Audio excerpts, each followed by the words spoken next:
हरिद्वार में 20 दिन की गंगा बंदी के बाद रात सभी डैम खोल दिए गए, जिसके बाद सुबह गंगा पहले की तरह बहती दिखी।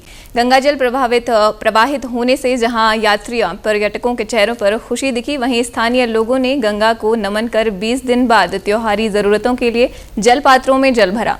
गौरतलब है कि हर साल दशहरे से दीपावली तक उत्तर प्रदेश सिंचाई विभाग साफ सफाई के लिए गंग नहर बंद रखता है।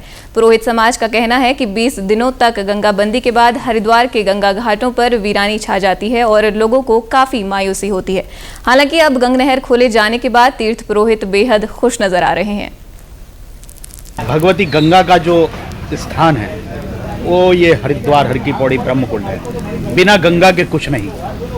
गंगा तो हिंदुस्तान की शान है और हिंदुस्तान ही गंगा है, ऐसा हम लोग मानते हैं। और जब 20 दिन ये गंगा से जो घाट सूने पड़े रहते हैं तो यहाँ की भव्यता दिव्यता वो सब नज़ारत होती है। जो पूजा विधि इत्यादि करने के लिए श्रद्धालु लोग दूर दूर से आते हैं, उनको यहाँ जब गंगा का जल नहीं मिलता है तो उनकी बहुत दुखद स्थिति होती है। हम लोगों को भी यहाँ पूजा इत्यादि कर्म कराने में बड़ी बाधाएं आती हैं, बड़ी दिक्कतें आती हैं। उस प्रकार का जल प्रवाह नहीं मिलता है। तो आज 20 दिन बाद जब गंगा जी इस प्रकार यहाँ लौटी हैं, गंगा के घाटों की रौनक बढ़ी है, कलकल निनाद करती हुई भगवती गंगा का दर्शन जब हम लोग करते हैं तो निश्चित ही उमंग और उत्साह होता है।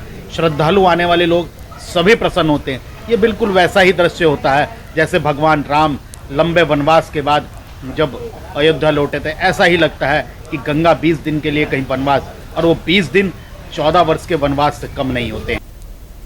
वहीं व्यापारी भी गंग नहर खोले जाने के बाद घाटों पर हुई रौनक से गदगद हैं। व्यापारियों की माने तो गंगा बंदी के दौरान उनके व्यापार पर भी खासा असर पड़ता है, लेकिन अब श्रद्धालुओं की चहल पहल से उनका कारोबार फिर परवान चढ़ सकेगा। देखिए, हर साल का वार्षिक गंगा बंदी होती है। दशहरे वाले दिन से लेकर के छोटी दीपावली तक ये रहता है, हर साल का ही नियम है। लेकिन मेन यहाँ पे पृथ्वी में प्रत्यक्ष हमारी गंगा जी हैं।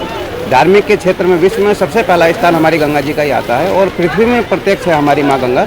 और जब ये यहाँ गंगा जी का स्रोत नहीं होता है, जल नहीं होता है, तो यहाँ का व्यापार एक तरह से गंगा जी के मार्फत ही चलता है। यहाँ पे व्यापारी हो गए, तीर्थ पुरोहित हो गई, यात्रियों की संख्या भी काफ़ी कम हो जाती है और सुचारू रूप से गंगा जी का आवागमन हो गया। अब तीर्थ यात्री का भी बढ़ोतरी निश्चय ही है और तीर्थ यात्रियों के साथ साथ हमारे व्यापारी भाइयों के भी, हम खुद व्यापारी हैं, हमारे शहरों में अलग तरह का नुकसान है।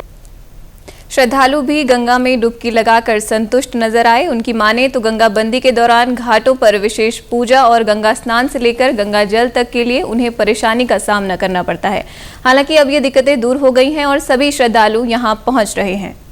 गंगा जी नहीं थी, कल जब हम आए तब पानी नहीं था गंगा जी में, तो स्नान करने में सब लोगों को हमको दिक्कत हो रहा था और हमें पूजा भी करनी थी तो कल हम नहीं कर पाए क्योंकि गंगा जी में पानी नहीं था। आज जब गंगा जी में पानी का प्रवाह आया है तो पूजा भी कर पा रहे हैं और जो लोग आए हैं जो कल परेशान थे गंगा जल के लिए, वो आज आराम से स्नान कर पा रहे हैं।